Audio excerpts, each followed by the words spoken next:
Invenção do Contemporâneo. Este é o primeiro evento que integra a série A Energia na Cidade do Futuro, programa de P&D da ANEEL, formulado pela Diretoria de Estratégia e Inovação, em parceria com a GESEL, Grupo de Estudos do Setor Elétrico da Universidade Federal do Rio de Janeiro, e Roland Berger. O programa irá debater e propor soluções energéticas sustentáveis e inteligentes, relevantes para o setor elétrico brasileiro. No programa de hoje, teremos o professor José Sidney Colombo Martini, com o tema Consumo Elétrico e o Comportamento do Consumidor em 2030. José Sidney Martini é livre docente em Engenharia Elétrica, é professor titular da Escola Politécnica da USP. Atualmente é prefeito do campus da USP em São Paulo. É membro do Conselho Curador da Fundação de Inovações Tecnológicas, é membro do Conselho de Administração do Comitê Nacional Brasileiro de Produção e Transmissão de Energia Elétrica, além de ser pesquisador associado do GESEL. É também chefe do Departamento de Engenharia de Computação e Sistemas Digitais da Escola Politécnica da USP. Após o encontro, o convidado vai responder às perguntas, às questões do público. Portanto, pedimos também, por favor, para desligarem os seus celulares. E agora, chamamos agora ao palco para apresentar a série. Nós também, o convidado, chamamos ao palco o curador, o professor Nivaldi José de Castro, que é professor da Universidade Federal do Rio de Janeiro. Então, com vocês, o doutor Nivaldi. Bom, boa noite a todos. É uma grata satisfação estar aqui de volta nesse espaço aqui tão bonito, agradável e instigante, né? Nós hoje estamos iniciando uma série de cafés filosóficos, né? Esse programa... Já está com o microfone. Então, pronto. Redundância. Vamos buscar a eficiência energética, né? Assim, né?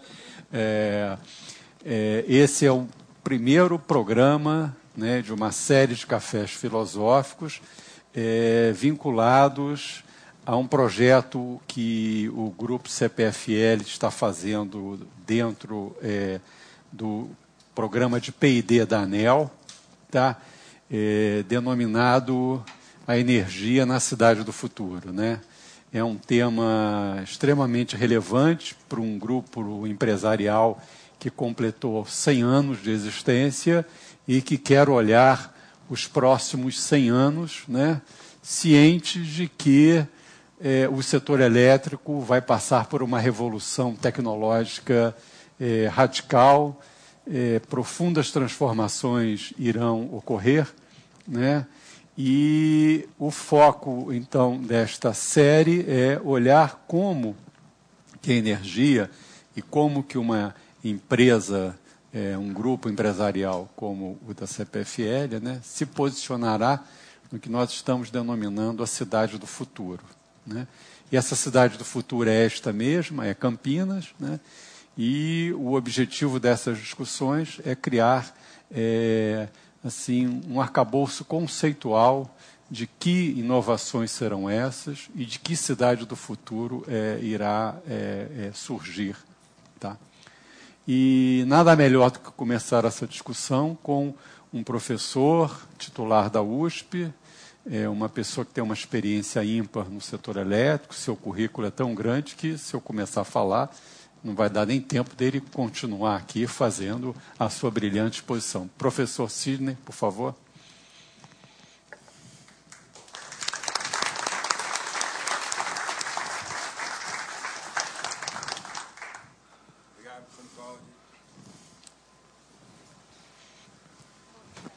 Obrigado. Muito obrigado. Boa noite, senhoras, boa noite, senhores. É um prazer muito grande estar aqui com vocês na abertura de uma série de encontros onde a pauta, o tom principal é inventar o presente e eu complementaria sonhar o futuro. Boa noite e obrigado pela presença.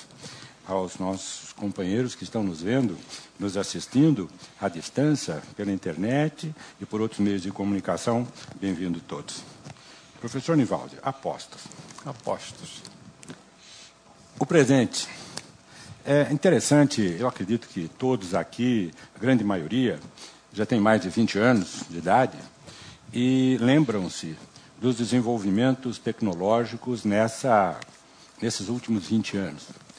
É interessante como nós vamos absorvendo toda a inovação que vai nos sendo colocada através de novos modelos de produtos, através de novos hábitos, e nem sempre nos damos conta de como isso se modifica de uma maneira tão distinta quando consideramos décadas, ao invés de simplesmente dia após dia. Quando se imagina a cidade do futuro, talvez logo venha à mente algumas cidades onde os veículos estejam voando, levitando, teletransporte, fenômenos que ainda não são dominados.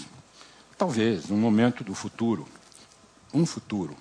Mas pensar em 2030 é pensar para daqui a 17 anos. Todos nós vivemos 17 anos atrás. Se bem que os próximos 17 anos serão muito mais rápidos. A evolução tecnológica deve ser muito mais acelerada do que os últimos 17. Vamos dobrar o tempo. Os últimos 34 anos, o que evoluímos, talvez o mesmo ocorra de uma forma mais compacta nos próximos 17. Nos últimos 34 anos, vamos falar 40 para pegar 4 décadas completas, que é mais ou menos o tempo que eu tenho de formado. Eu me lembro que a minha primeira declaração de imposto de renda, com o meu primeiro salário, eu fiz numa calculadora sem fio. Não precisava mais ligar na tomada. Ela tinha baterias próprias. Era um dos primeiros modelos de calculadora. E aquilo era o que de mais moderno existia. O celular eu ainda não conhecia. Ele apareceu depois. O DVD veio depois. O notebook, muito depois. As coisas compactas, essas que a cada mês existe um novo modelo, são coisas de um passado muito recente. E como isso aceleradamente deverá ir para o futuro. Muitas coisas aconteceram nesse período. O namoro, naquela época, se fazia de maneira presencial. Pois é, porque hoje ele já se faz utilizando toda a tecnologia de informação. Pessoas se casam, coisa do passado, mas casam-se à distância, vivem à distância. Às vezes têm filhos à distância, a genética, etc., permite isso todo. Vivem à distância, né? Então, fazem bodas de ouro, e às vezes vão se conhecer lá adiante, porque a tecnologia hoje permite isso tudo ser feito à distância. A gente pode pensar um pouco em ficção. Cidades do futuro como cidades mágicas, onde as ruas talvez não existam, a terceira dimensão seja tão dominada quanto são as duas dimensões do andar no plano. Mas isso mais para adiante. Seguramente, por volta de 2030, as nossas cidades estejam um pouco diferentes do que estão hoje. Em algumas grandes cidades europeias, não se tem mais o hábito de andar de automóvel no centro. A primeira vez que eu fui a Paris, eu aluguei um carro. Foi a pior viagem que eu fiz, porque onde parar um carro no centro de Paris? Lá é para andar de metrô. A cidade se preparou para isso. As nossas cidades estão se preparando para isso. Os carros, seguramente, lá em 2030, boa parte deles sejam movidos a outro tipo de energia, que não necessariamente a combustíveis fósseis. Talvez energia elétrica. Talvez já alguns tenham a capota fotovoltaica de tal forma que, enquanto o sol brilha, o carro anda. E quando o sol se apaga, ele consuma da bateria que foi sendo carregada ao longo do dia, enquanto o sol brilha. Existem algumas visões para essa época de 2030. Uma delas é uma cidade do futuro será uma instalação movida a gás natural. Porque o planeta respira, exala gás. Descobre-se a cada dia novos bolsões que não se conheciam há um mês atrás. O pré-sal, o todo gás que aqui nas costas do Estado de São Paulo se tornou um bem valioso, há poucos anos atrás ele era simplesmente desconhecido, né? E hoje, pela perspectiva do gás, ações já sobem, empresas se valorizam e etc. Mas o gás deve estar lá e, ao chegar, logicamente, por algum tempo, vai nos permitir ter esse combustível para poder tocar a vida com ele. Mas olhando de prazo muito mais distante do que 2030, tudo o que é material e que se consome numa velocidade maior do que se produz, um dia deve começar a faltar, até que no limite termine. Petróleo.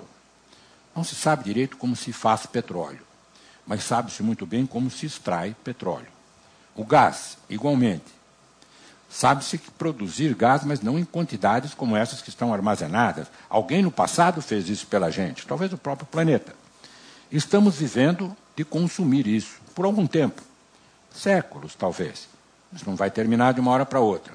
Mas se nós pretendemos que a raça humana seja muito perene no globo terrestre, é preciso pensar como isso poderá ser substituído. Não há dúvida que a fonte máxima de energia é o Sol. Falamos da nossa energia hidroelétrica, limpa. Parece que há um nascedouro de água em cima da montanha. Não. É o Sol que faz a água se transformar em vapor. O vapor migra com os ventos. No que se condensa, chove. A gente não repara, mas chove muito no mar. E isso não rende nada, porque a água volta para o mar. Mas quando chove em cima das montanhas, isso vem e se formam rios. E quanto mais caudalosos forem, melhor, porque ali nós colocaremos os nossos mecanismos de extração daquela energia que um dia foi solar e que hoje é uma energia potencial que faz com que a água, ao descer dos lugares altos para os lugares mais baixos, gire rodas, turbinas, e com isso se consiga produzir energia elétrica. Somos privilegiadíssimos. Por outro lado, professor Nivaldo, eu fico preocupado cada vez que eu vejo fotos aéreas ali de Montevidéu e Buenos Aires, a foz do Rio da Prata. Eu vejo aquele caudaloso rio chegando com aquela água marrom, se juntando àquele mar azul. Aquele marrom é terra que está derretendo nas montanhas. Está descendo. Toda a terra, as montanhas estão sendo erodidas. Os lugares altos estão sendo erodidos. Não devemos nos preocupar. Não vão acabar as montanhas, até porque os árabes nos ensinaram a fazer, com areia tirada do mar, locais onde se constroem cidades. Não é? Lá nos Emirados, você pode ver, constroem cidades onde até a topografia é formatada pelo desejo humano. Portanto, isso não deve ser motivo de preocupação. Mas a água vir de locais altos é enquanto existirem locais altos. Daí extrairmos energia. Logicamente que, num país com a dimensão territorial do Brasil, 8 milhões e 500 mil quilômetros quadrados, com regiões ainda inexploradas, prontas para dali se extrair não só riquezas materiais, mas riquezas biológicas, que também são materiais, mas riquezas energéticas, como são as extrações de energia que estamos conseguindo fazer nos rios da Amazônia. E não só a Amazônia nossa, a Amazônia dos países vizinhos, porque quando se fala em assuntos planetários, a divisão entre países são coisas tênues. Aproveitamentos que estão nos nossos países vizinhos, o que nos enseja uma aproximação cada vez maior, porque não somente pode ser oportuno um aproveitamento para o Brasil, como o Brasil ser oportuno para fornecer energia para os países que estão ao redor.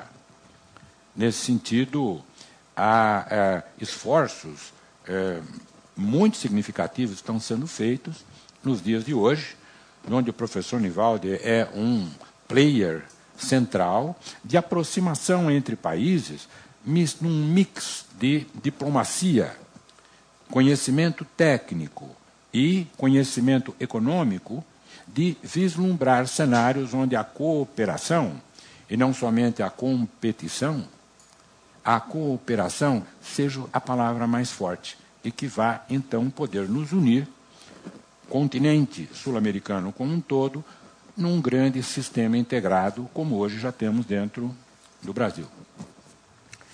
Olhar, então, esse futuro talvez seja imaginar extrair o gás que é disponível, criar cidades onde as ruas serão iluminadas por diodos, por LEDs, onde as lâmpadas não tenham mais somente acesa e apagada, mas tenham distintas posições de luminosidade dimerizadas, colocando luz na quantidade adequada. Hoje, as nossas boas empresas de energia elétrica têm seus centros de controle. E o despacho de energia para atender a necessidade é uma função compulsória da operação. Iluminação ainda não. Em cada poste fica lá uma célula fotoelétrica que, ao escurecer, ela dá um comando de acender. Ao clarear o dia, ela apaga, mas durante toda a noite ela ficou acesa de maneira plena. Com esse novo conceito de iluminação, que está caminhando velozmente, vários túneis, várias ruas em São Paulo e outras capitais já estão sendo iluminadas por LED. Os próprios sinais, né? Pois então, os semáforos, quem hoje não percebe a diferença entre um semáforo com os LEDs luminosos, intensos, cores muito bem definidas, e aqueles semáforos que nos apresentavam umas cores que mais pareciam sugestão. Uma sugestão de verde, uma sugestão de vermelho, um amarelo que sempre nos dizia, vai que dá, né? E às vezes nem sempre dava. Mas hoje as coisas estão muito mais claras. Um semáforo com o sol ao fundo hoje é visível, por conta da iluminação a LED. Né? Então, os LEDs farão com que, só para a iluminação, se possa economizar algo como 75% da mesma energia elétrica que hoje se investe para obter o mesmo nível de iluminação. Coisas desse tipo, novidades tecnológicas, porque o LED ele comparecia, num passado próximo, somente em painéis de equipamentos eletrônicos. Mas a produção, o domínio tecnológico e o barateamento da produção fez com que ele hoje seja um elemento de placas irradiantes com as quais se criam pequenos painéis, que são os que são aplicados nas luminárias. Logicamente, uma luminária com iluminação a LED, ela não pode ser tão modesta a ponto de simplesmente acender e apagar. Ela tem que ter personalidade. Então, os postes com essas luminárias já passam a ter o seu endereço IP. Sim, fazem parte da rede. E postes falam com postes. Por quê? Ao ter qualquer problema com o funcionamento da luminária, ela que se automonitora informa seus vizinhos que ela não está conseguindo irradiar o suficiente. E seus vizinhos, postes, ao receber esse pedido de socorro da luminária, aumentam a sua intensidade luminosa para garantir uma qualidade de prestação de serviço. Uma luminária deixa de ser um ente que funciona, uma funcionária, para ser uma prestadora de serviço, onde o importante é a qualidade do iluminar. E aí brota a frase bonita que foi criada pela vela, que foi iluminando me consumo. É poético. Isto é muito bonito. É poético. Pois bem, isso que eu estou dizendo a vocês, luminárias, postes, endereços IPs, centro de controle de iluminação, já não é ficção. Há um edital que está na praça para substituição da iluminação da cidade universitária da Universidade de São Paulo. Está na última semana de um processo de licitação, cumprindo todo o regramento, participando de um processo de mudança cultural do mercado, porque se imaginar uma iluminação que tem modulação, que tem despacho de iluminação, são conceitos novos que precisam ser absorvidos pelo mercado, precisam ser absorvidos pelos próprios técnicos. Mas, cumprindo o papel de universidade, ela deve inovar.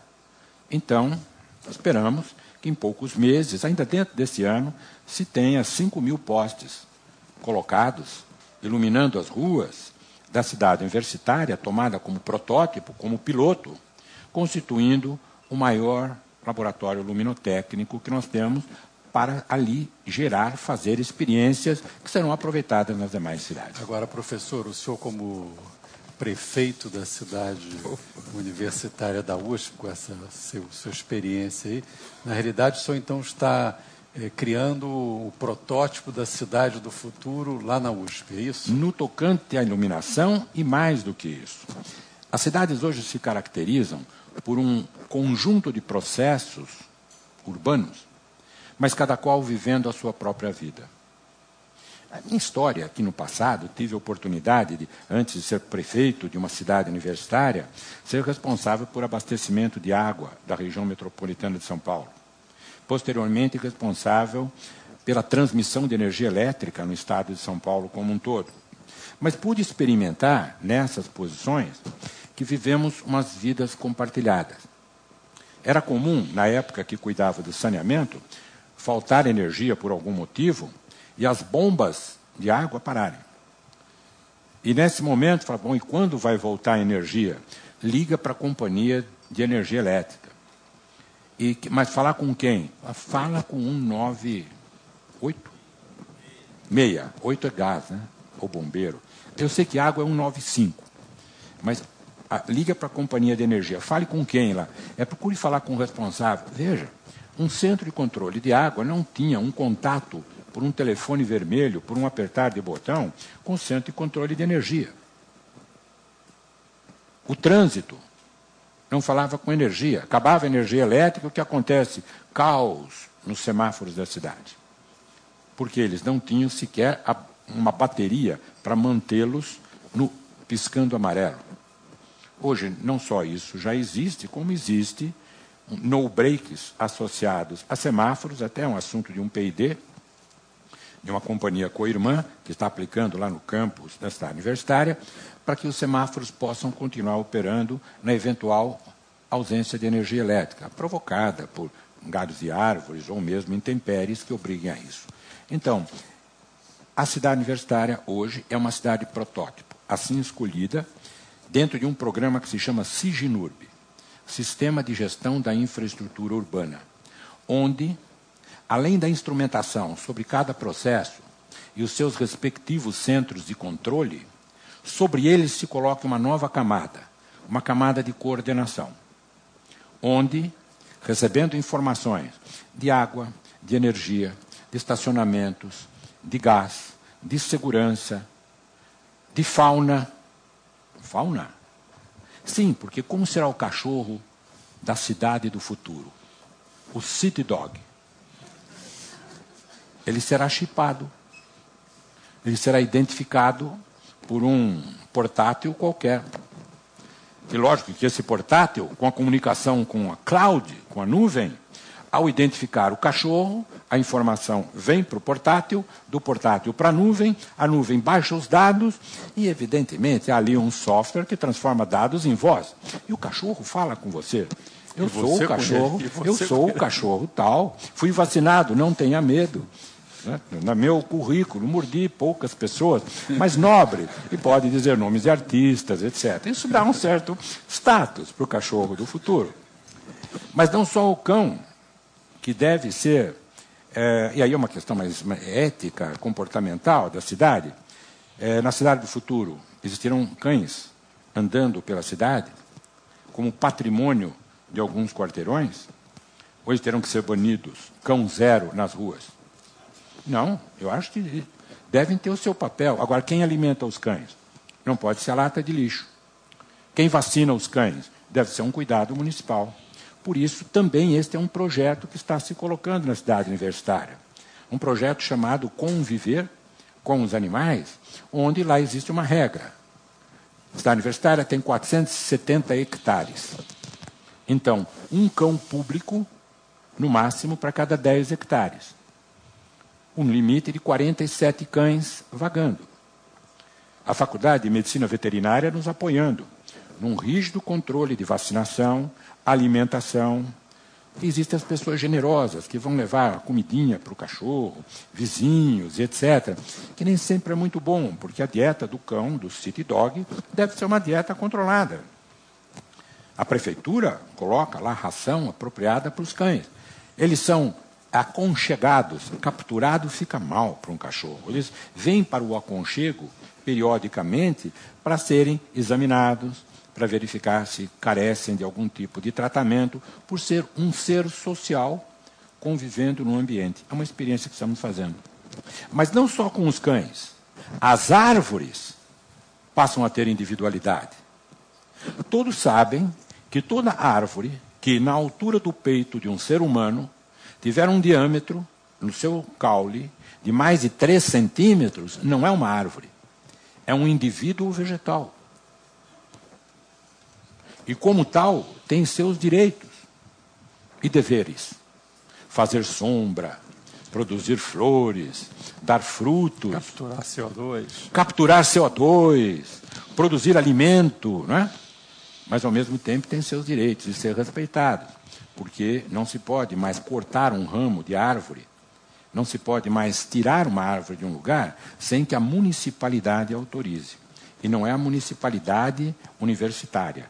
Esta autorização tem que ser buscada na municipalidade da cidade de São Paulo, para que sejam removidas, compensadas, quando a remoção faz com que a árvore seja cortada. Normalmente a relação são de 7 árvores para cada árvore que você suprime.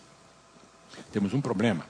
Não temos mais espaço para pôr árvores dentro da cidade universitária. E como fazer a cada vez que temos uma compensação ambiental a executar?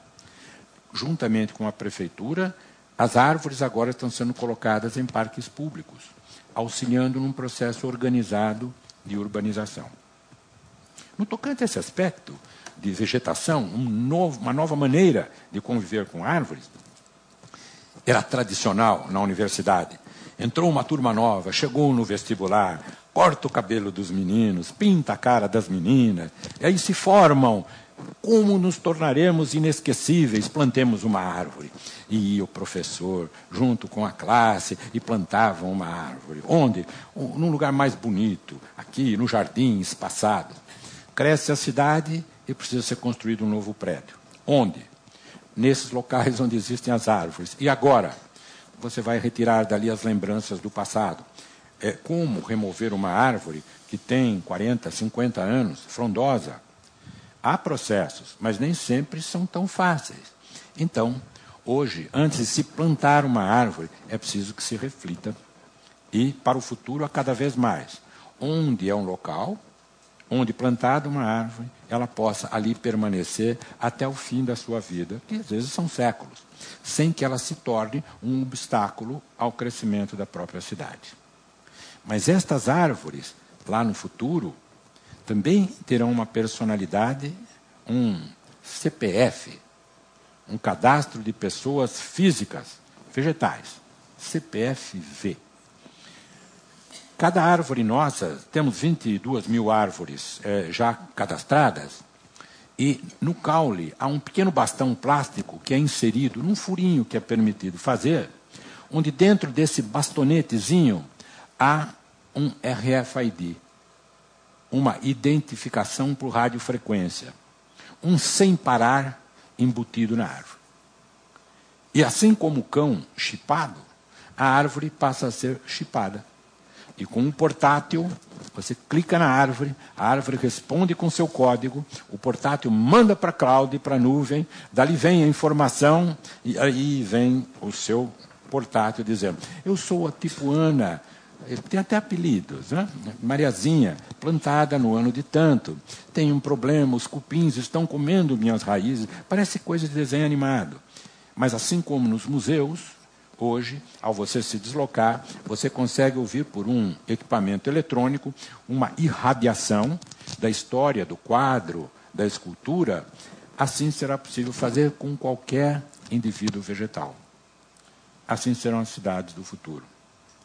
Toda essa computação disponível para tratar os nossos documentos, verificar os nossos gostos, porque não se iludam. A cada vez que entram na internet, para ir fazer uma pesquisa sobre o próximo aparelhinho telefônico, esta é uma informação pública, enquanto você consulta um site. Interesses existem que estão verificando do seu endereço, do seu computador, onde é que você está fazendo consultas, para descobrir do que é que você gosta. Por quê? Porque o que você receberá como divulgação, publicidade, ao navegar, não será uma coisa qualquer igual para todo mundo, será personalizada, buscando atender o seu desejo. Evidentemente, atrás disso tem uma venda, tem um interesse comercial. Mas a vida, ao se relacionar publicamente através desses meios eletrônicos, passa a permitir coisas desse tipo. Cidades, então, professor. Cães chipados. E não chipados para o mal, chipados para o bem. Árvores chipadas. Veículos monitorados, lógico. Aí é um problema de desejo ou não, em alguns locais isso já é lei, dentro do veículo, não só no vidro, mas embutido, ter uma identificação. Roubo de carro vai ser um negócio que deve acabar, porque você rouba o carro, na próxima esquina já avisou que o carro foi roubado, o carro é parado e etc. O carro passa a ter personalidades, né? Os objetos passam a ter personalidade. Hoje existe uma matéria na academia chamada Internet das Coisas, onde se busca a interação, as coisas interagindo entre elas mesmas. Uma geladeira, no instante que você tira um pedaço de carne, aquela picanha do sábado, e a geladeira sente que foi a última picanha, ela já encomenda para o supermercado e algo, não pessoas, um automatismo, já prepara, embala e põe para ser entregue no momento oportuno a picanha de reposição. Afinal, quem vive sem picanha? Agora, professor, o senhor está dando vários exemplos e uma coisa importante que o senhor falou foi essa ideia de, por cima disso, ter um centro de coordenação. Eu achei essa questão assim tão interessante. Como é que o senhor viria isso assim nessa ideia de cidade do futuro, sentado aqui no CPFL Cultura? Olha, isso já é feito sem grandes automatismos nos dias de hoje. Quando alguma catástrofe numa cidade acontece, entra em cena a Defesa Civil. A Defesa Civil do Estado ou do município é composta por representantes de cada um desses processos urbanos. E eles ali se arregimentam para enfrentar a situação anômala, que tem que ser enfrentada com a colaboração de todos. Esse espírito da Defesa Civil será o espírito da coordenação das cidades do futuro. Por quê?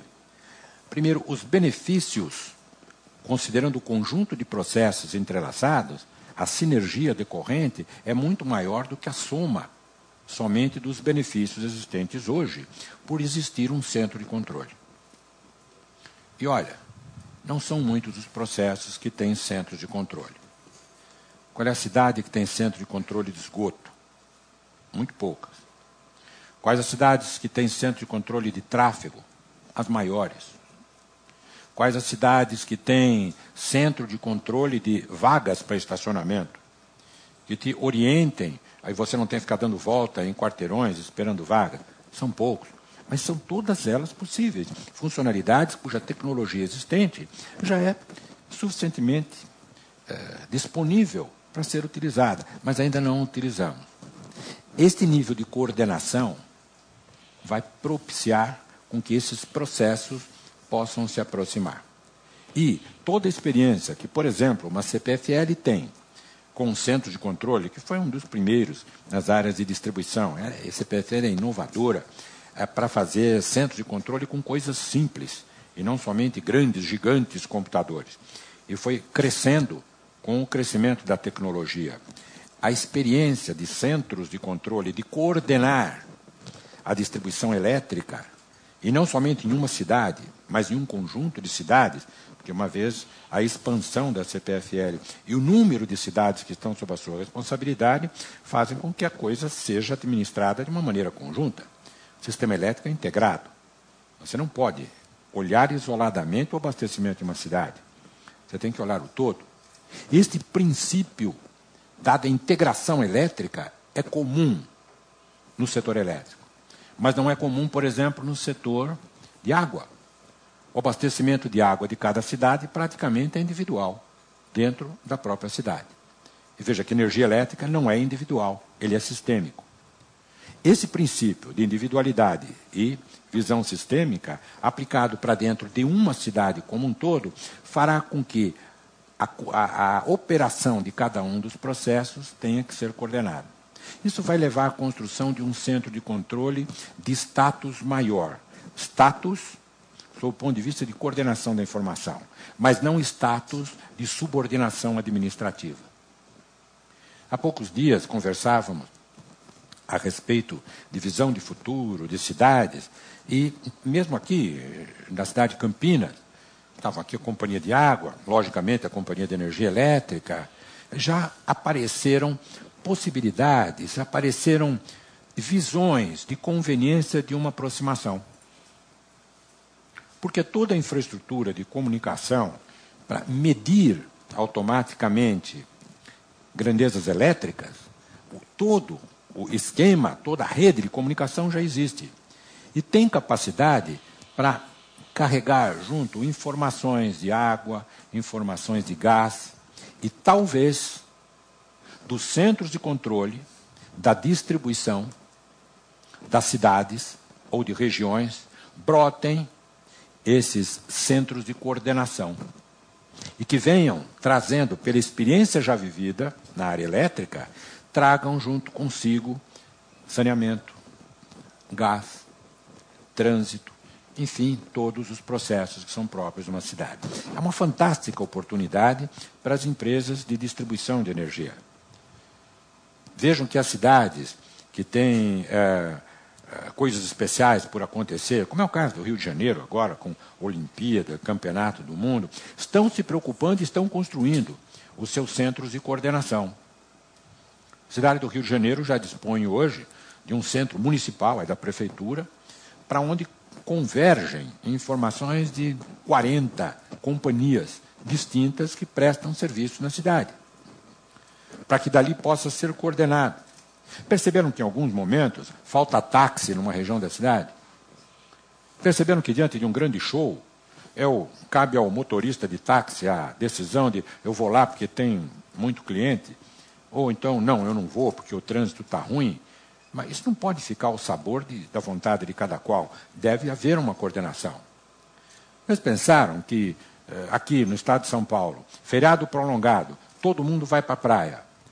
Você acha que o leite que você compra naquela quantidade no domingo de manhã na praia está disponível lá todo dia? Não. Alguém se preocupou em que vá para lá algo que se estima que seja razoável, pelo histórico. Mas não há um gerenciamento tempo real para poder fazer complementações de tal maneira que a qualidade do serviço possa ser aquela desejada por cada pessoa. Não tenha que enfrentar filas longas, não tenha que perder o tempo de um feriado, né? Metade de uma manhã para comprar o pão e o leite quando o sol está brilhando, a praia está lá. Então, sinto, professor, que esse nível de coordenação nascerá simultaneamente em muitas cidades. E aí é uma preocupação que vem da academia. Como preparar pessoas para poderem desempenhar um bom papel nessa nova atividade que ainda não é praticada. Esse automatismo que estamos imaginando lá com o Signurb, ele tem como uma das principais finalidades gerar formas de capacitação de pessoas que tenham uma percepção sistêmica, que tenham conhecimento de mais do que uma disciplina. Como eu disse, eu sou formado eu sou engenheiro eletricista. ênfase em engenharia eletrônica. A engenharia de computação nasceu com a minha profissão. O primeiro computador brasileiro foi projetado como resultado de um curso de pós-graduação do qual eu participava. O primeiro computador a ser industrializado, projetado no país, foi por esse mesmo grupo. Computação, engenharia de computação, eu aprendi trabalhando em computação. Hoje já existem cursos, já criamos ao longo do tempo, capacitamos pessoas para isso. Mas álgebra de Boole es e os, eu aprendi em pós-graduação. Que eram coisas para filosofia, para e ou. Eu estou aqui, e chove, logo eu me molho. Aquelas lógicas formais. Isso era aplicado mais para a filosofia. De repente, uns e zeros começaram a ser lógica, começaram a crescer e sendo implementado com uma tecnologia que apareceu. Na escola eu nunca peguei um circuito integrado nas mãos. O primeiro circuito integrado que eu peguei já estava formado. E nesses 40 anos, pelo crescimento, pela tecnologia avançando, foi possível, então, se trazer uma nova forma de lidar com computadores. Hoje nós formamos engenheiros de computação. A computação em si já está sendo tão especializada que lá, na Politécnica, já temos 3 cursos distintos de computação. Uma engenharia elétrica de computação, uma engenharia elétrica, ênfase computação, uma engenharia de computação, está no prelo para sair, possivelmente, já para o próximo vestibular, uma engenharia de computação com ênfase em sistemas corporativos. Porque está ficando tão distinta a computação das pequenas máquinas e a computação dos grandes clusters de processadores. Do porte de onde é que fica a sua informação que vai para a nuvem? Onde é que ficam as informações dos correios que vão para esses provedores de correio, que são tão grandes que você não paga nada, vai pondo lá dentro o correio, vai criando os seus mega, gigabytes de memória e eles ficam perdidos para o mundo. Não fica perdido para o mundo coisa nenhuma. Aquilo está armazenado em cima de memória e computador que alguém está pagando. O modelo de negócio paga isso. Mas como administrar um volume de informação tão grande que cresce exponencialmente dia a dia? Com que tipo de pessoas que não viveram ainda essa situação? Treinar pessoas para um mundo novo, com essa tecnologia de informação, treinar pessoas para novos centros de coordenação, cuidando da vida do cidadão de uma maneira como a expectativa de qualidade de vida que cada qual tem possa ser atendida. Agora, professor, eu estava falando assim, do grande, do pequeno, olhando assim especificamente o setor elétrico, né? Estudos recentes e experiências, principalmente na Europa, indicam o surgimento desse conceito de geração distribuída, do smart grid. Sim. Você, assim, como é que o senhor vê esse futuro para os próximos 17 anos? Veja, até hoje, nós estamos acostumados que a energia elétrica flui como água. Né? Diz que água de morro abaixo, fogo de morro acima. Não é um ditado popular, eu não me lembro o final. Assim, vai pelo efeito do campo. O campo da gravidade faz com que as coisas desçam, etc. A energia, até hoje, é entendida que ela vai da geração para a distribuição. Gerar, de transmitir, distribuir. No entanto, percebemos que os grandes mananciais começam a ficar complicados. Primeiro, porque não são mais tantos, e segundo, a dificuldade de exploração cada vez é maior, pelo impacto ambiental e etc. Nós estamos aproveitando ainda a exploração dos grandes que temos na Amazônia, e para isso fazendo linhas de transmissão. Há um recorde em construção que nós talvez não nos damos conta, mas vai para o Guinness. A maior linha de transmissão do planeta, 2.400 quilômetros, está sendo construída. São as linhas do Rio Madeira até Araraquara. A maior linha de transmissão do planeta, sem interrupção. Mas a energia está longe. E não são tantas as explorações possíveis. Começa-se a produzir energia de maneiras mais factíveis. Aquela brisa que somente era lembrada em versos, em visões poéticas de fins de tarde, passa hoje a ser um elemento importante. O catavento, que todo mundo brincava, já era prenunciado. Lembram? Nos desenhos de então, sempre tinha um garotinho com um chapéu e em cima tinha uma hélice. Vocês lembram? Era o prenúncio da geração eólica. Aquele cataventozinho. Hoje, girou alguma coisa, põe um eixo, gera energia. Professor, eu tenho um casal de filhos. O meu filho, que é o mais novo, acabou de ganhar, o casal, o filho, a nora, uma netinha. E no aprontar o enxoval, eles foram comprar um carrinho de bebê. E eu, que bonito, avô é sempre entusiasmado, até modelo de carro de bebê a gente curte, moderno e tal. E a hora que eu vejo o carrinho de bebê, ele tem um conector. O conector no carrinho de bebê, falou, olha as rodas. Na roda, há um dispositivo que, conforme você anda, gera energia. E aquele conector, você encaixa o celular, porque enquanto está passeando com o bebê, você está carregando o seu celular. Uma piada, é verdade. Eu acho que alguns até conhecem e têm. Mas vejam, a preocupação talvez seja um requinte no momento, ou uma necessidade, não sei, de você caminhar com um bebê e, ao mesmo tempo, estar aproveitando uma energia suficiente para carregar um celular. Eu acho que todos se lembram, na época que a bicicleta tinha na roda da frente um pequeno dínamo, que a gente encostava o dínamo no pneu e você pedalava e ele acendia aquele farol que tinha na frente, né? Era uma iluminação pedalada. Você sentia a luz que ali brotava, era resultado do seu esforço pessoal. Eu ficava orgulhoso. Era uma época bonita. O fenômeno de geração de energia com esse dínamo foi simplesmente esquecido. Hoje nós temos bicicletas com fibra de carbono, aço especial, trocentas marchas. Tem bicicleta até com marcha ré. Eu já uso, mas tem. Mas geração de energia você não vê nessas bicicletas modernas como deveria estar existindo como prosseguimento de algo que já existiu. Talvez porque as ruas hoje sejam tão iluminadas, você não precisa mais de uma iluminação autogerada.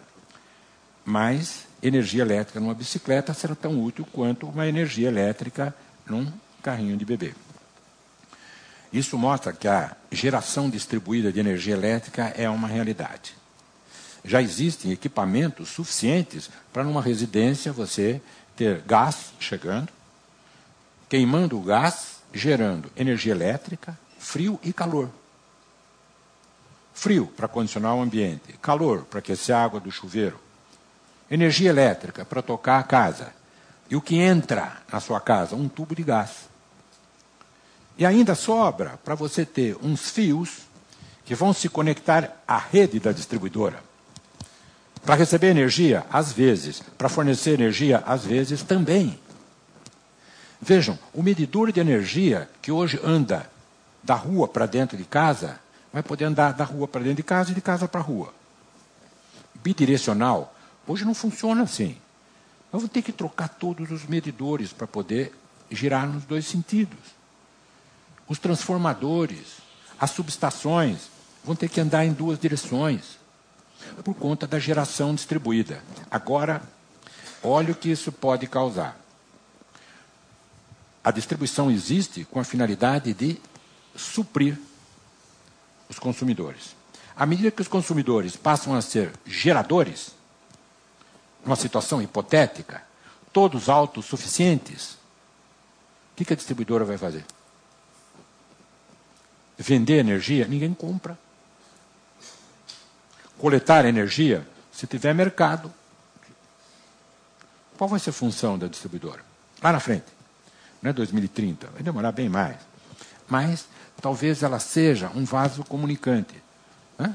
Fornecer quando oportuno, receber quando oportuno, haja um mercado de valores de energia como moeda. Você vai fazer um câmbio, tem um valor de compra, um valor de venda. A energia vai ter um valor de compra, um valor de venda, dependendo do momento, e que pode ser volátil, e que pode mudar a cada instante. Qual o modelo de negócio que suportará uma distribuidora numa situação desse tipo? Onde o fornecer energia não será o negócio principal. Será muito mais próximo do negócio do extintor de incêndio, que existe, está lá, e você reza para nunca ter que utilizar, mas paga por ele. Pela disponibilidade de, em precisando, você ter à disposição. Entre hoje e esse momento que não é tão futurológico, ele está aí. A geração de energia distribuída está aí. As usinas de cana, usinas de açúcar, que consomem cana, e que agora, a partir de 2014, terão que dar um jeito na folha da cana, porque não pode mais queimar,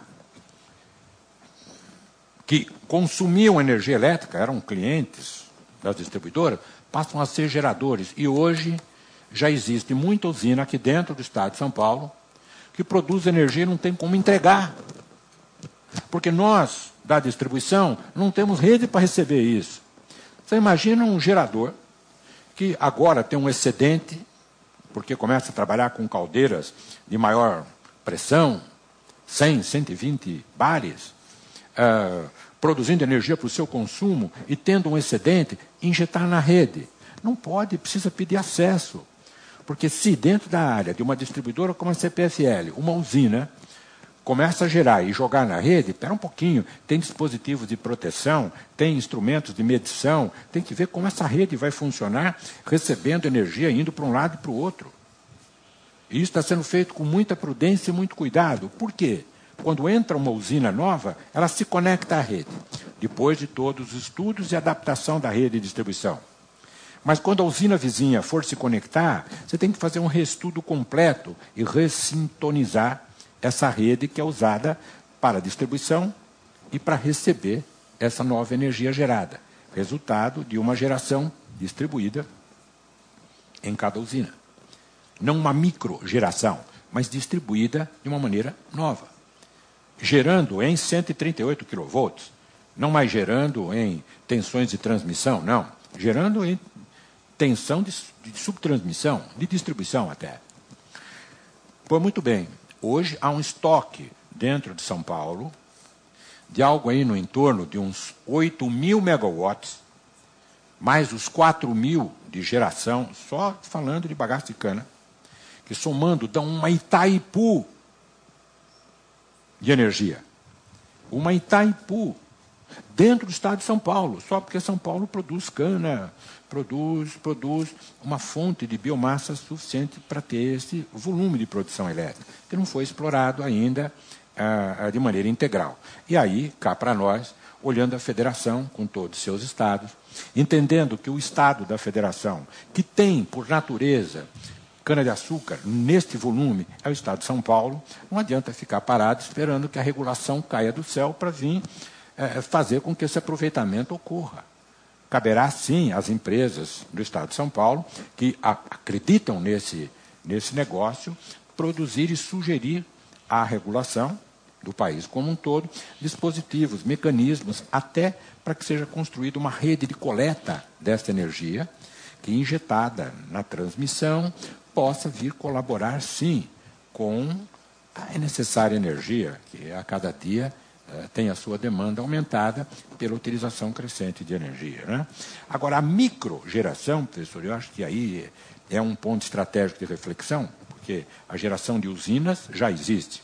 Mas a microgeração, cada casa ter lá a sua pequena eólica, cada casa não ter mais telha, a telha de barro deve deixar de existir, não pelo barro, não pela telha, mas sobre ela vai ter que existir uma camada fotovoltaica.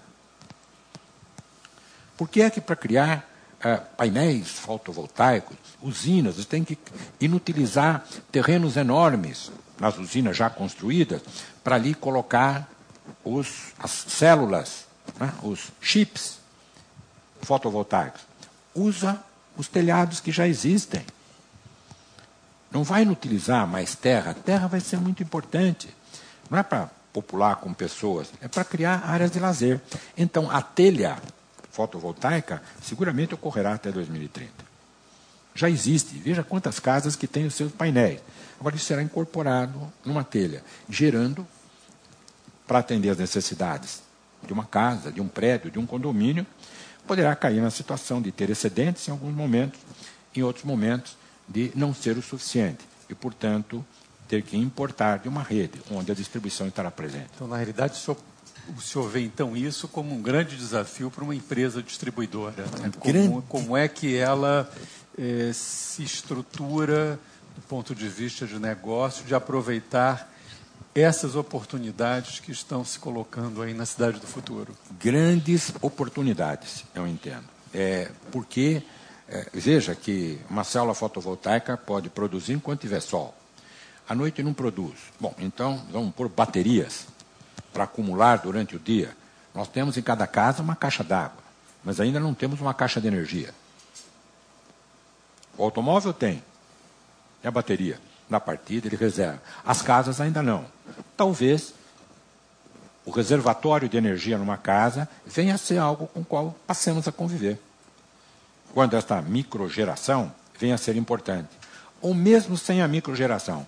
No momento em que tiver uma política tarifária muito mais variável, onde a compra de energia seja muito mais barata em alguns horários, por exemplo, de madrugada, e tão cara durante o dia, seguramente os bancos de baterias vão começar a ser interessantes. Porque o investimento que vai se fazer em 2 anos, 3 anos, vai poder ser amortizado e você vai poder, com isso, ter vantagens dentro de um cenário tarifário diferente do nosso. Esse cenário tarifário seguramente vai ser necessário. As telecomunicações nos mostram a criatividade que conseguimos ter a partir de uma ligação telefônica. Antigamente era ligação telefônica, impulso. Era tudo que existia. O impulso era a medição de um tempo para você falar de um ponto A a um ponto B. Veja o volume de produtos no entorno da comunicação telefônica hoje. Dependendo do horário, tem planos para você falar com o pessoal da família, com pequenos grupos, tem momentos que te deixam falar dentro do território nacional gratuito, tem momentos de oportunidade, tem promoções que são feitas. Isso o setor elétrico ainda não capturou, mas seguramente terá que capturar.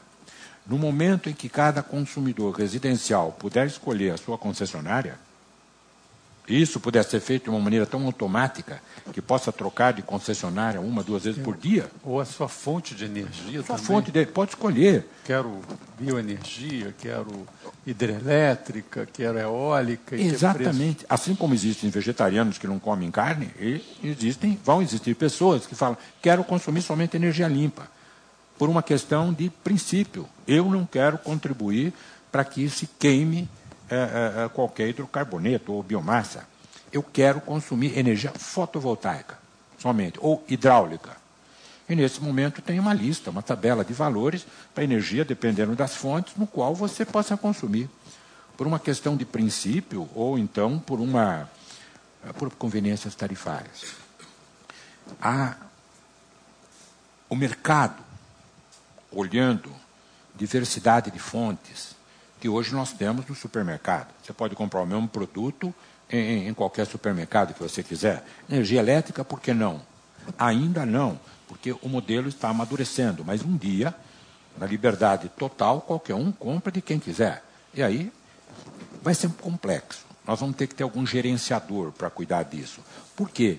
Serão tantas as variáveis, tantas as oportunidades, que se você for administrar a sua compra de impulsos telefônicos, mais a sua compra de energia elétrica, você não vai fazer outra coisa a não ser administrar a compra. E cadê o tempo para você trabalhar, para ganhar dinheiro, para comprar? Então, seguramente aparecerão uns despachantes. Assim como existe o corretor, que cuida das ações, das pessoas que querem comprar ações no mercado de ações, terão seguramente os que vão cuidar desse assunto, da conveniência, do perfil arrojado, apostador ou conservador de cada consumidor dentro de um mercado onde vai existir, sem dúvida, incerteza e, portanto, aí aparece o jogo do mercado dentro do setor de energia elétrica. Né? É fascinante pensar que seja esse mundo que está por vir. É fascinante imaginar que, junto com a energia elétrica, cada coisa terá uma comunicação associada para poder essa rede inteligente, esse smart grid, poder se manifestar. É interessante como alguns conceitos que hoje já existem, que causam até um certo espanto, como foi o caso do metrô da linha 4 de São Paulo, que não tem operador. Você entra no metrô, ele fecha as portas e anda. Não tem ninguém lá na frente. O que causou uma certa estranheza, num certo momento, e se para no meio de um túnel. Estava tão difícil, até que alguém falou, um metrô desse tipo é um elevador deitado. Só que anda no elevador não tem operador. É verdade. Pô, esses automatismos que virão, não somente no transporte, mas que virão dentro desses centros de coordenação, sem dúvida, trarão um estilo de vida diferente para daqui a 15 anos, para daqui a 20 anos, lá em 2030. Vejam que, olhando uma estrada, vir de São Paulo até aqui, você tem radares para te multar, se você passar da velocidade. Em benefício da segurança, lógico, mas o radar está lá para te multar. A mesma tecnologia do radar poderia estar ali sendo utilizada para te enviar um sinal de referência para o seu piloto automático do seu veículo, dizendo qual a velocidade adequada, que se você andasse, e o de trás e o da frente, que podem ser velocidades diferentes, você conseguiria maximizar o fluxo na estrada. O que é que a aplicação de câmeras, visão, radares, fez no caso do trânsito até agora em auxílio do condutor de boa vontade? Pouco. A atitude social de pôr o radar logo no começo da descida da estrada, que é a hora que você se distrai, e passa do 120 e pega uma multa. Essa atitude, ela vai desaparecer por si só. E vai aparecer a atitude de um painel te dizer, olha, você está acima da velocidade, reduza, pela sua segurança. E não a multa penalizadora porque você errou. Não. É uma forma diferente de se tratar com a sociedade. Esse tipo de smart society, esse tipo de desejo de fazer com que a vida seja mais fácil, onde você, diante de uma insegurança, uma incerteza, ou mesmo de um erro, se sinta muito mais agasalhado, muito mais com auxílio a lhe oferecer acertar, do que simplesmente estar no centro de uma arena, onde existe toda uma plateia te vigiando para poder apontar o erro que você comete. Errar é humano, mas reduzir os efeitos do erro e auxiliar na recuperação de um erro, que nem sempre é voluntário, é sábio, é smart. Essa será a nossa Smart Society. Bom, professor, então, para terminar, o senhor acha que essa filosofia pode ser aplicada assim para o setor elétrico em frente a essas inovações tecnológicas que nós estamos aí vislumbrando? Sem dúvida, professor, sem dúvida. Cada vez mais nós estamos colocando a vida das pessoas, mais do que a própria segurança, a vida em si, sobre o fenômeno elétrico. No instante aqui que nós estamos conversando, quantas pessoas estão com seus corpos abertos numa mesa de cirurgia, onde todos os equipamentos ao redor de um centro cirúrgico estão ali movidos à energia elétrica, onde um piscar de luz pode fazer com que computadores se atrapalhem, colocando em risco vidas das pessoas. Imagine viver 24 horas sem energia e veja como sua vida se transforma.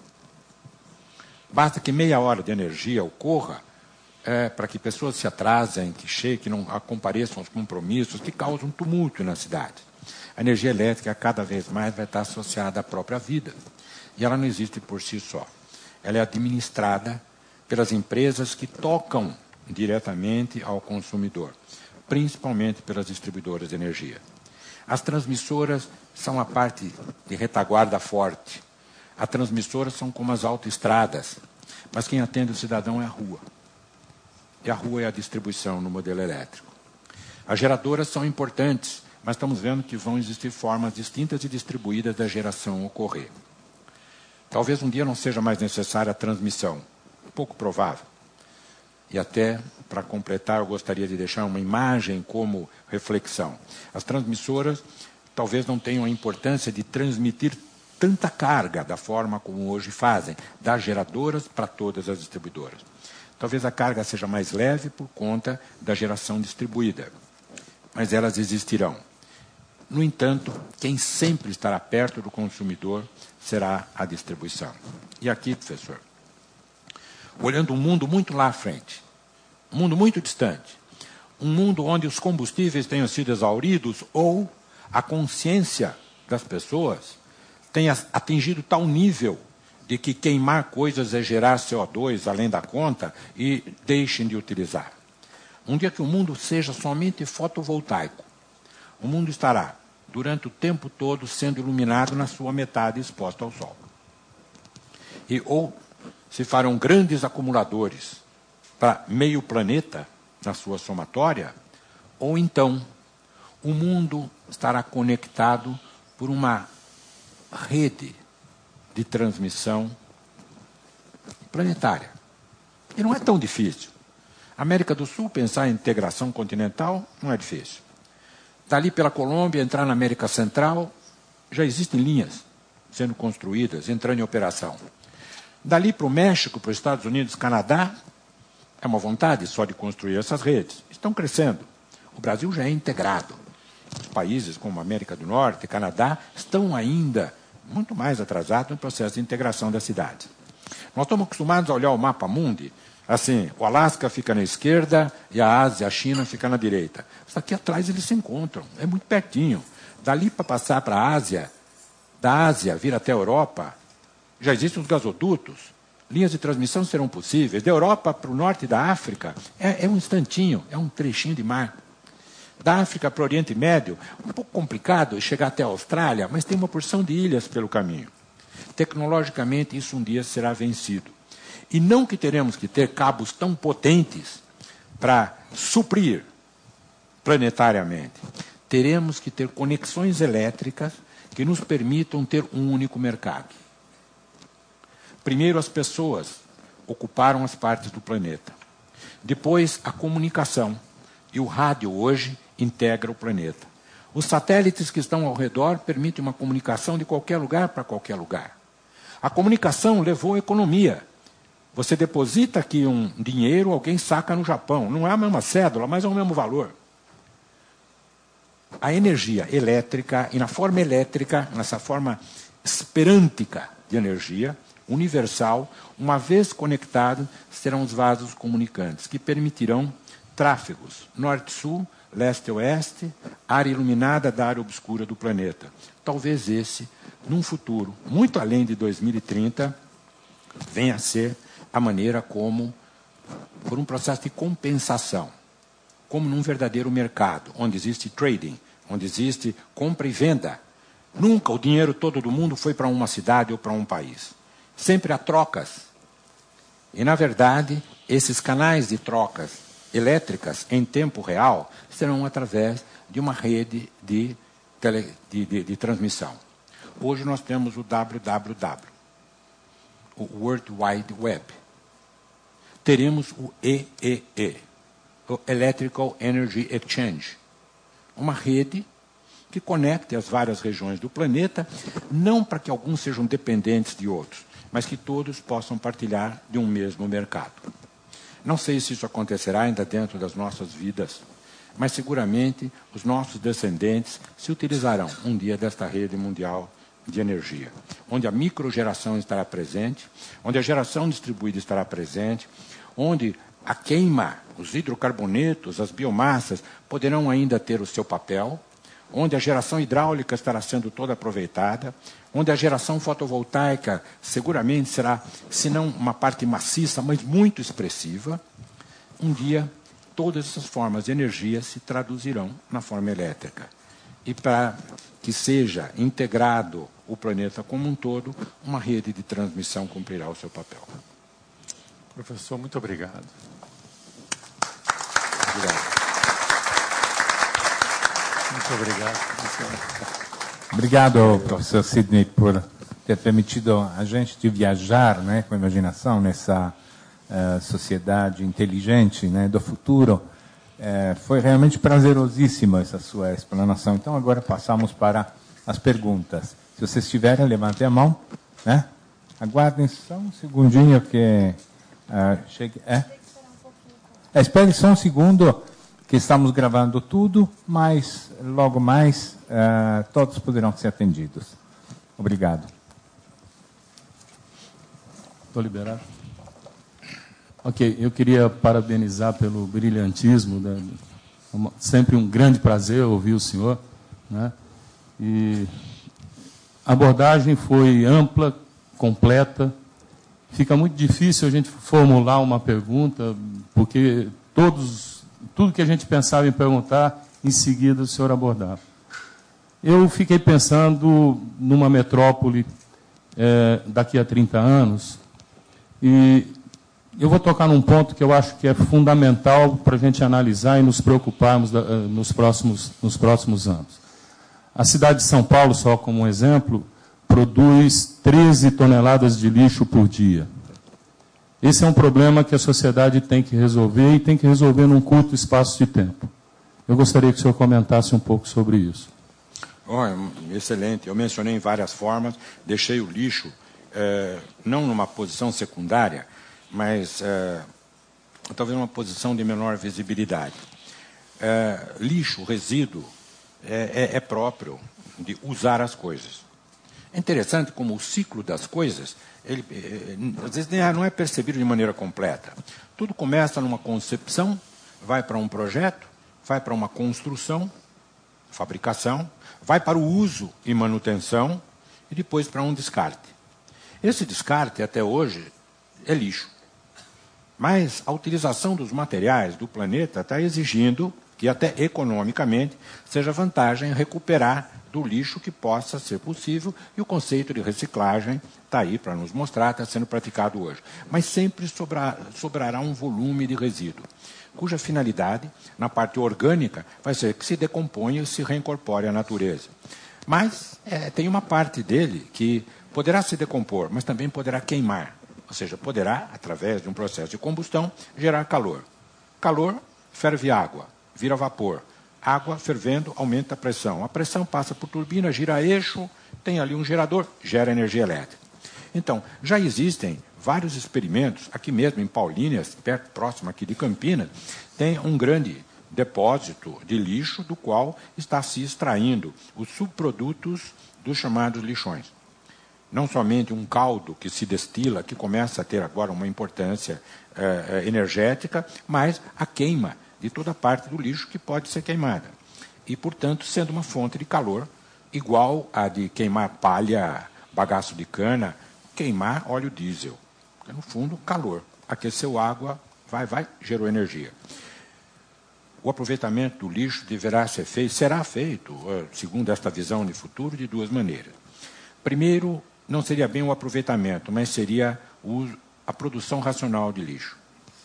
Nós ainda estamos num momento onde não nos importamos com o volume da produção de lixo, onde o volume das embalagens é feita de uma maneira secundária. O que importa é comprar o produto. Aquelas pacotes de isopor que sobram, põe no lixo, põe lá, o lixeiro leva. Isso não está sendo muito importante. A percepção da importância dos materiais que são utilizados para embalagens, materiais que são utilizados para acomodação mecânica, sem dúvida, na sociedade isso aumentará. Aumentará como um dia a sociedade absorveu o hábito de usar um cinto de segurança. E boa parte de nós aqui acho que viveu esse momento de começar a usar o cinto. Era uma coisa desconfortável, era uma coisa que parecia não muito lógica. Afinal, ninguém usava. Mas, a partir de um momento de consciência, de percepção da utilidade, todos passaram a usar. E hoje é automático a utilização, faz parte da nossa cultura. A geração racional de lixo será um fenômeno, o volume será menor. A coleta desse lixo, o trato dele, irá mais para o lado da matéria-prima do que propriamente do lado de coisa descartada, sem valor algum. Lixo terá valor. Um lixo que hoje já tem valor é a lata de refrigerante, de cerveja. A garrafa PET, que não valia nada, hoje começa a ter valor por uma pura convenção. Na lata de cerveja se embutiu um pequeno valor no preço do produto, valor esse para pagar o que recolhe o metal da latinha. E criou-se um mercado por uma pura convenção. A mesma coisa com a PET, a mesma coisa com o lixo. Viveremos um tempo onde você vai receber pelo lixo que você gerar, porque ele será reaproveitado, quer seja para adubo, quer seja para geração de energia. Nesse instante, você pode dizer, terei todo interesse em gerar o máximo de lixo. Só que o lixo que você vai gerar terá o seu preço embutido no produto que você vai comprar. Lógico, haverá um trading, haverá um equilíbrio, e o que for gerado será, na sua integralidade, aproveitado. Assim como nos velhos tempos, onde se iniciava o estudo pelo primário, a gente se aprendia que da vaca se aproveita tudo. Dizia minha professora, só não se aproveita o berro da vaca. Na época, porque hoje se grava e aproveita-se integralmente.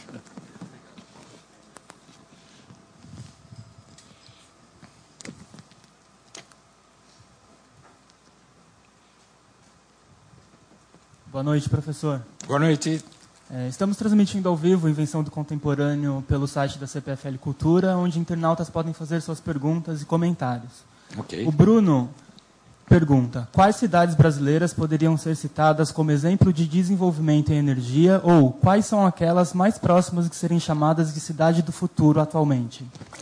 Não há dúvida que cidades existentes e que começam nesse processo de modernização são cidades que têm oportunidade para que isso aconteça. Uma delas é a oportunidade de um grande jogo olímpico ou de um grande campeonato de futebol. O Rio de Janeiro está tendo uma oportunidade aqui no país inédita. Por quê? Vamos pegar uma grande empresa de computação, e aqui nós não estamos fazendo publicidade com efeito comercial, mas a IBM está apoiando 20 cidades no mundo para que criem os seus centros de coordenação urbana. No Brasil é o Rio de Janeiro. Então, veja, o fato de chegar um jogo de um campeonato de futebol, o fato de chegar uma Olimpíada, o fato das atrações do mundo se voltarem e exigirem de uma cidade confortos, requintes, que ainda não são comuns nas grandes cidades existentes, faz com que a cidade sofra um salto de desenvolvimento. Então, o Rio de Janeiro, hoje, é uma cidade onde o foco está voltado para esse novo aspecto de gestão. Mas existem outras cidades. Olhando pelo lado da energia elétrica, Búzios quer ser uma cidade inteligente, está trabalhando para isso. Belo Horizonte está se aplicando. Porto Alegre está se aplicando. No entanto, existem no mundo algumas cidades em construção. Nos Emirados, por exemplo, tem cidades sendo construídas que em 2016 já estarão operando dentro de critérios de sustentabilidade e de automação que serão referenciais. Logicamente, lá os recursos são abundantes. Estão sendo utilizados para essas experiências urbanas. E não são experiências simplesmente inventadas por alguém. Foram encomendadas no ano de 2006, uma empresa de consultoria inglesa fez o projeto de uma cidade que em 2016 estará construída e que incorporará boa parte dessas funcionalidades que nós aqui estamos colocando como sendo coisas de futuro. Então, concluindo, que cidades estarão dispostas ou terão condição de implementar, de construir esses modernismos, estarão competitivamente engajadas. Cidades que têm uma oportunidade gerada por fatos, como fatos esportivos, de monta, ou cidades que, por vocação, escolham assim ser. E, nesse caso, eu entendo que Campinas, por ter um polo tecnológico aqui ao redor, indústrias de todos os matizes, uma região que não é mega região, como é uma região de centro de São Paulo, tem vantagens competitivas. Porque o porte é suficiente e a escala é suficiente para que esses automatismos sejam implantados. Uma cidade muito pequena talvez fosse muito caro, neste momento, que isso se implante, esse nível de coordenação. Mas para cidades do porte de 1 milhão a 2 milhões de habitantes, é um tamanho adequado para que isso não pese ao cidadão, mas ao mesmo tempo seja viável fazer. Essas são as cidades que eu entendo que têm naturalmente maiores oportunidades. Mas as megalópolis, as grandes cidades, terão que fazer isso por obrigação, porque se não fizerem, será insuportável a vida dentro delas. Ali. Oi, Eliane. Professor, boa noite. Boa noite. Muito bacana essa sua palestra, não só pelas previsões, assim, com esse conteúdo abstrato, mas de muita coisa possível. E aí minha pergunta se refere a, como eu sei que você trabalha na universidade, naquela nossa fantástica escola, como é que você vê a formação dos seres humanos que vão estar gerenciando tudo isso?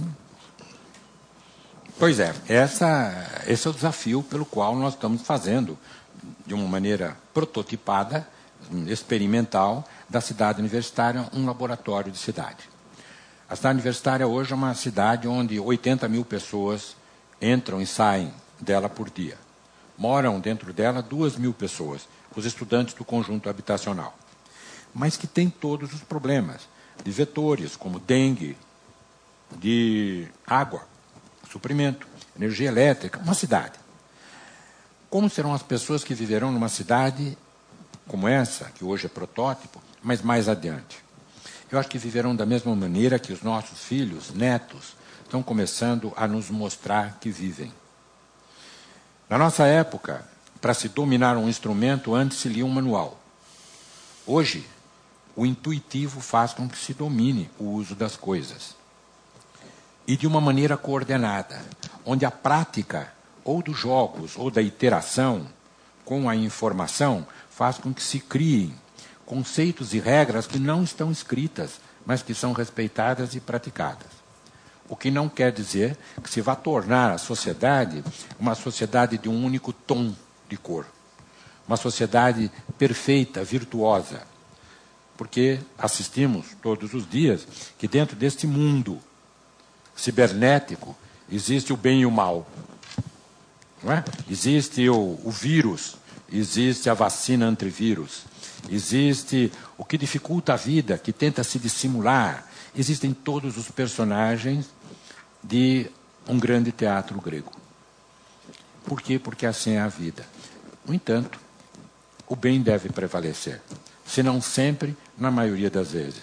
Porque senão o mal teria tomado conta, ou tomará, um dia do mundo. A grande esperança é que, assim como nos filmes das matinês de um dia, o mocinho, ao final, ganha. Às vezes machucado, mas ganha. Ou seja, o bem, o bem-estar, o lado bom, o desejável, a estética, talvez seja o que vá ocupar algo que aparecerá dentro dessas cidades do futuro, que será a disponibilidade de tempo. Talvez o desafio maior. Todo o que requer esforço físico, humano, será substituído por robôs, por automatismos. As facilidades estarão ao nosso dispor. E há um grande problema a ser resolvido, que hoje já se mostra como problema, e já com algumas consequências, que vai ser o que fará o ser humano a partir do momento em que o produto da sua criação, os robôs, os automatismos, façam a parte pesada do seu trabalho e liberem tempo, deixem tempo livre às pessoas. No que é que esse tempo será aplicado? Um dia que, quando a fada madrinha puder aparecer e falar, você tem tudo o que quiser. Você disser, eu quero dinheiro. E ela te diz, está aqui o seu saldo bancário, o dinheiro todo do mundo. Quero ser bonito. Está aqui, olha, pesquisa de opinião, você é o mais bonito. Eu vou pescar. Então, tá bom, agora, já que eu tenho tudo, eu vou pescar. Depois de uma semana, encheu de pescar. E aí você vai falar, e o que eu vou fazer com a vida? O que é que eu vou fazer com o meu tempo disponível? Nesse momento, a arte, a estética, talvez na linha do professor Domênico de Masi, o ócio criativo, venha a ser a ocupação apropriada, desejada, feliz do tempo.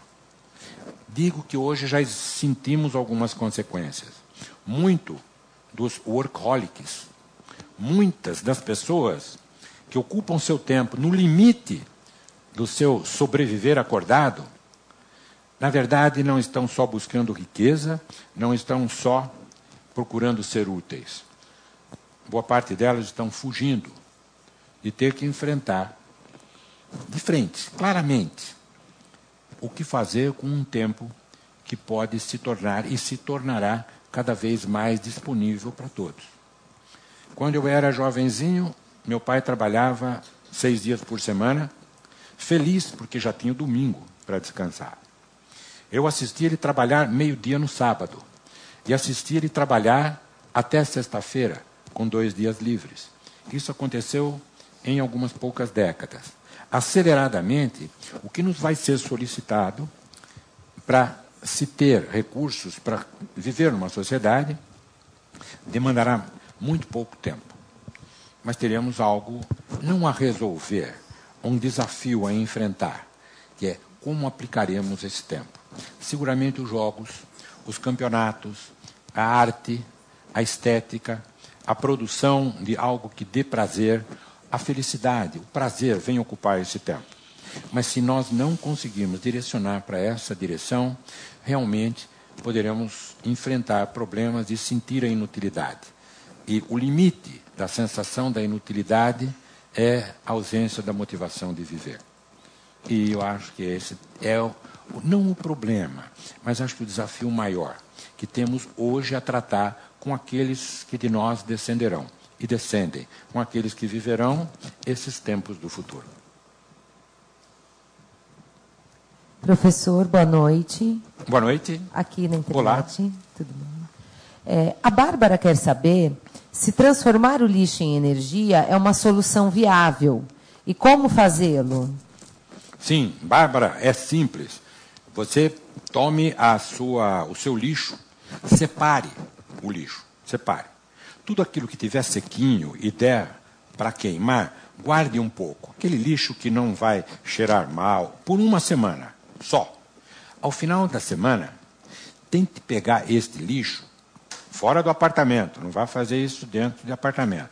Vá para um local separado, ponha fogo nisso tudo e ponha ali uma chaleira ou uma panela com água. Você vai ver que o seu lixo vai servir para esquentar a água. Esta água aquecida vai sair uma fumaça, vai sair vapor. Pois bem, esse é o mesmo vapor que é produzido nas caldeiras, onde hoje se aquece essa água com óleo diesel, por exemplo, ou com gás. Vapor esse que, como numa panela de pressão, será pressurizado e aquele jato de vapor, quando se tira a tampa de cima da panela de pressão, será o jato que assoprará ventoinhas que gerarão um eixo, esse eixo girando, girará um gerador, que girando gerará energia elétrica. Portanto, o lixo, a parte aproveitável, a parte que pode ser seca e pode ser queimada, é um combustível como outro qualquer. Portanto, dentro dos próximos anos, eu digo que não se passarão 5 anos sem que se tenha publicamente, aqui no país, usinas gerando energia elétrica a partir do lixo. No mundo já temos usinas desse tipo, mas chegará aqui também. Portanto, Bárbara, não comece a colecionar o lixo desde já, mas se apronte para, num futuro próximo, você utilizar o lixo para gerar energia. Lá na frente, lá na frente. Olá. Boa noite, professor. Boa noite. Eu gostaria de, na verdade, não sei se é uma pergunta, mas aproveitando o fato do lixo, né, se fala muito hoje, e o senhor comentou novamente, sobre os acumuladores. Né? Sim. Nessa visão futura de termos, de repente, uma rede de energia conectada mundialmente e que ela distribua de maneira integral e compensatoriamente o lado escuro com o lado claro do nosso planeta, os acumuladores entendo que seriam dispensáveis, sobre certa ótica. E, aproveitando a história do lixo, hoje nós temos um problema no planeta que são as baterias que nós temos atualmente. Elas não têm um destino, nós pelo menos não conseguimos reciclá-las integralmente. Elas são um problema ambiental para nós. Né? Esse esforço que está havendo nos países desenvolvidos, especialmente na Europa, que não tem capacidade de gerar uma energia renovável como nós temos através da cana-de-açúcar, por exemplo, né? Que ela é um bem reproduzido no tempo, né? Seria um esforço econômico dos países europeus impor uma tecnologia através da bateria, dos acumuladores que eles necessitam, e mais tarde vamos viver, de repente, o problema do lixo transferido aos países emergentes, terceiro mundo, nesse sentido? Olha, a questão do lixo perigoso ou lixo inaproveitável é só um momento na história do planeta.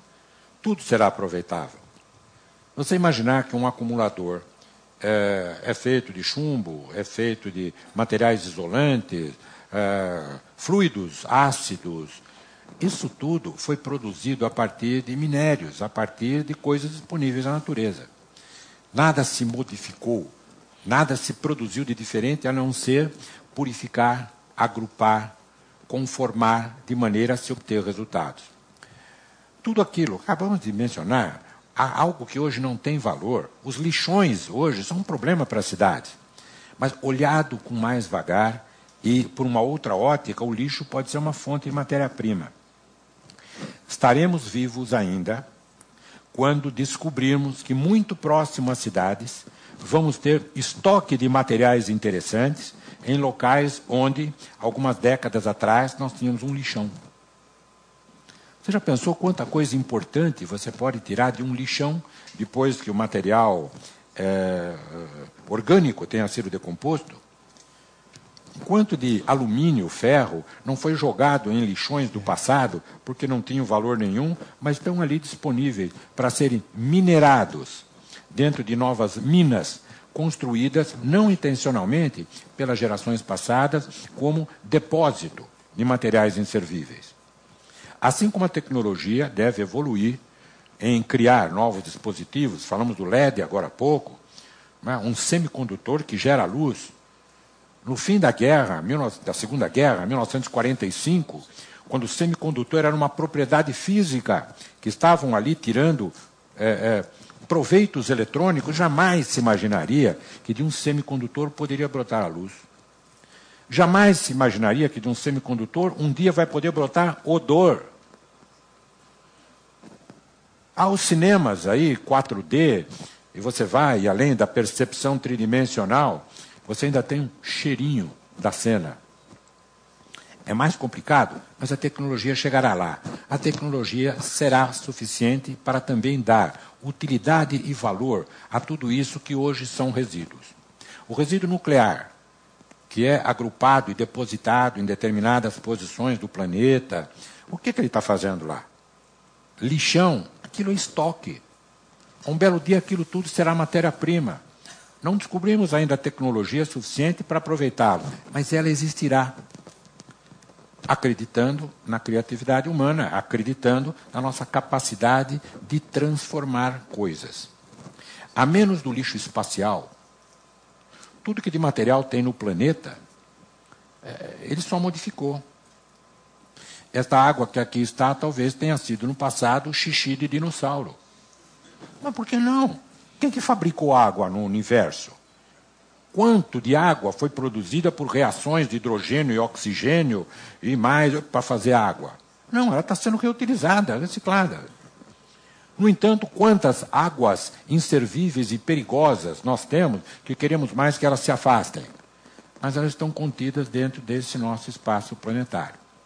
Isso nos dá uma esperança de que alguns itens inservíveis, hoje chamado lixo, possam ser depositados em alguns locais apropriados. Não vamos contaminar o lençol freático, os nossos aquíferos, mas em locais de onde algum dia possam dali ser retirados e receber um processo adicional de aproveitamento, e aí talvez o lixo, que hoje é lixo, ou resíduo, que é resíduo, possa ser entendido como uma nova matéria-prima.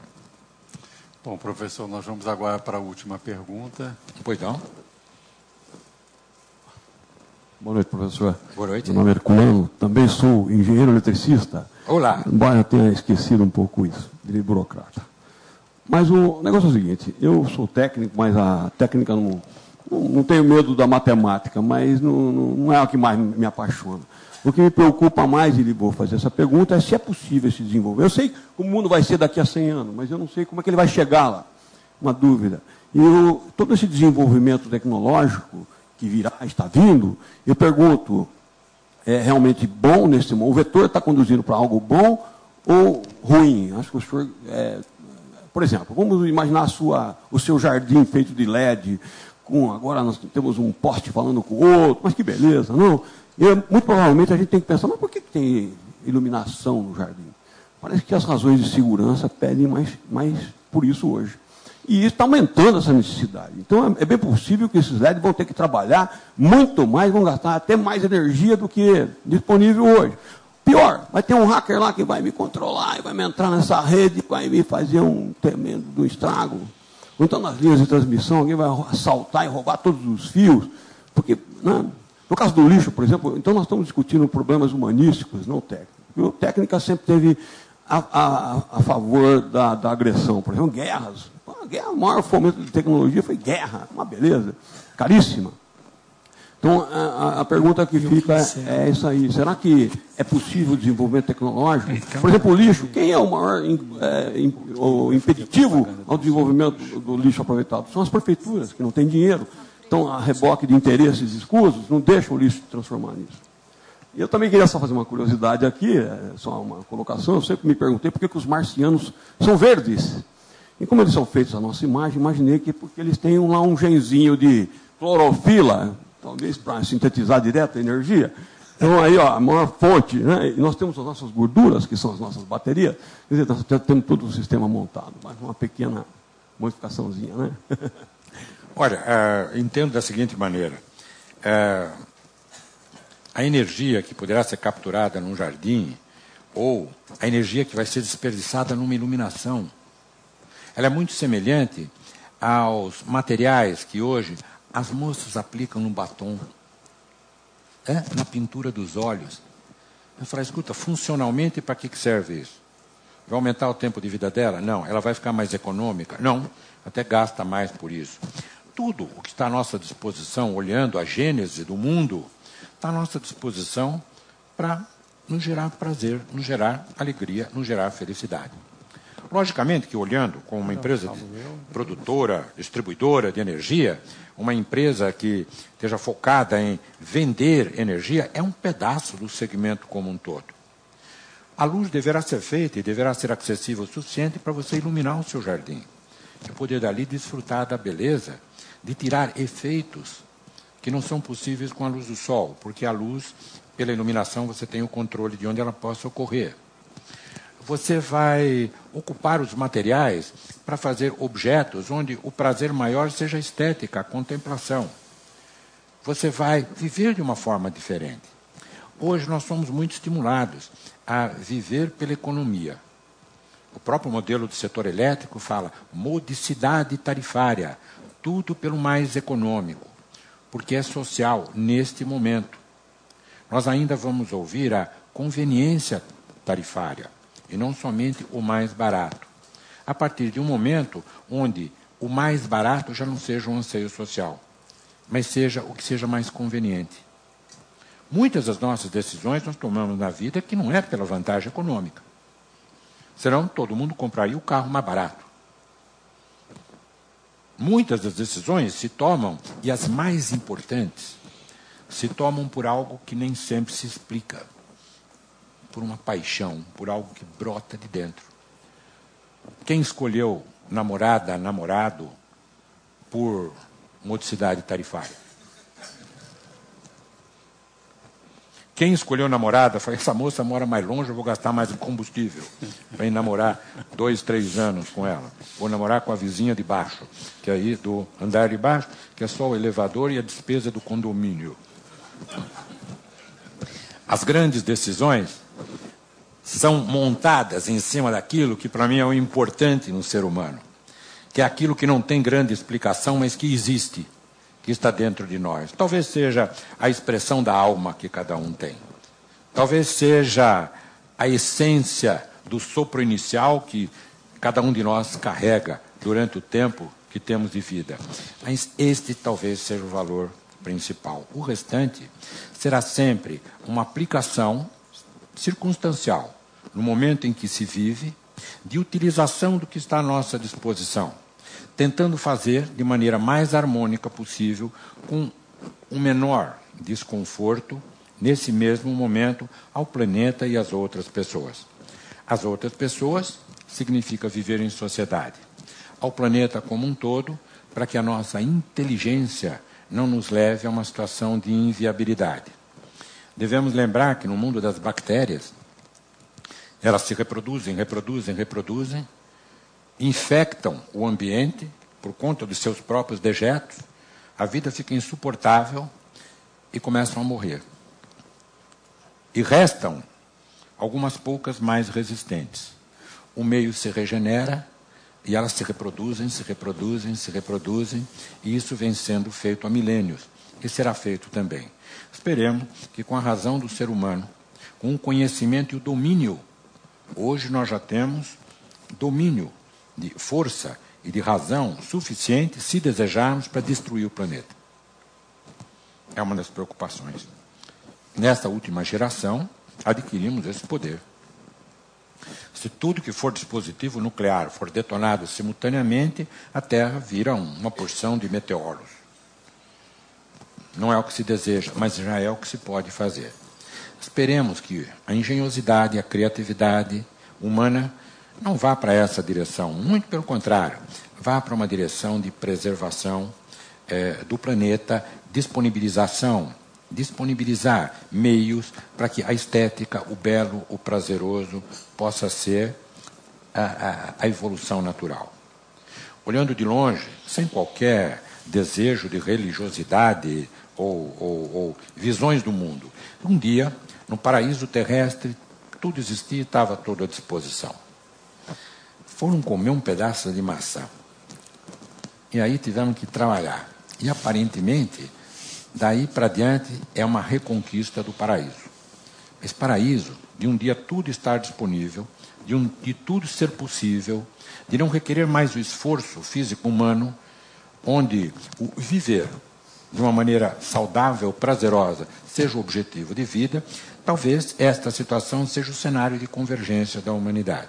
Até lá, faremos muitas coisas certas e erradas, regrediremos, como no filme O Planeta dos Macacos, ou não, 2001, uma Odisseia no Espaço. Um dia se descobre civilizações que já quase extintas por coisas que fizeram e ter que recomeçar novamente. Talvez na história, na nossa arqueologia, venhamos a descobrir coisas semelhantes passadas. Talvez nós mesmos ou nossos descendentes façam algo semelhante de futuro. Mas a tendência maior, a polarização maior, talvez seja ter um dia saído de um paraíso terrestre, um dia reconquistá-lo. E nessa jornada da humanidade, a tecnologia, eu acho que será uma ferramenta para fazer com que esse avanço possa ser feito na busca desta reconquista. Professor, queria agradecer muito, acima de tudo, essa mensagem de otimismo que o senhor coloca para o nosso futuro. Tá? E acho que nós começamos de uma maneira brilhante essa série de café filosóficos aí dentro do programa de P&D da ANEEL que a CPFL está promovendo. Tá? E eu vou passar as palavras aqui para o nosso querido mestre de cerimônia, que começou e que agora vai terminar. Por favor. Professor Nivaldi. Bom, em primeiro lugar, muito obrigado, professor, por essa brilhante palestra e também brilhante debate, né, com a plateia. Professor Nivaldo, gostaria de falar sobre os próximos encontros, talvez? O nosso próximo encontro é daqui a aproximadamente 6 semanas, no dia 6 de junho, tá? Que nós estaremos aqui discutindo a questão da matriz elétrica brasileira no seu segmento de energia renovável, como é que são as perspectivas dessa matriz e quais esses impactos que nós teremos sobre esse conceito de cidade do futuro. Será numa quinta-feira, aqui no mesmo horário e neste belo local. Tá? E já estão todos convidados, né? E eu acho que agora só nos resta bater palmas aqui, ou você ainda quer... Isso, não, vamos pedir só uma licença para o Sr. Sidney. Nós vamos fazer um pequeno curto-circuito com ética, já que o senhor está hipotizando, né, essa estética. E por que não a ética? E nessa próxima quinta-feira, depois da manhã, continuando o módulo Ética da Praxis à Complexidade, Com curadoria do professor Clóvis de Barros Filhos, teremos 2 palestrantes.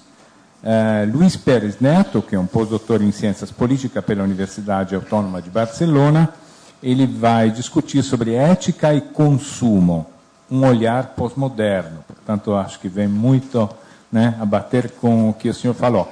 E também um novo palestrante, que é Bruno Quirino, filósofo da USP, abordando o tema o consumo online, um mundo sem repressão social.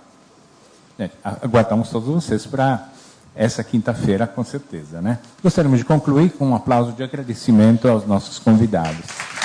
Muito obrigado.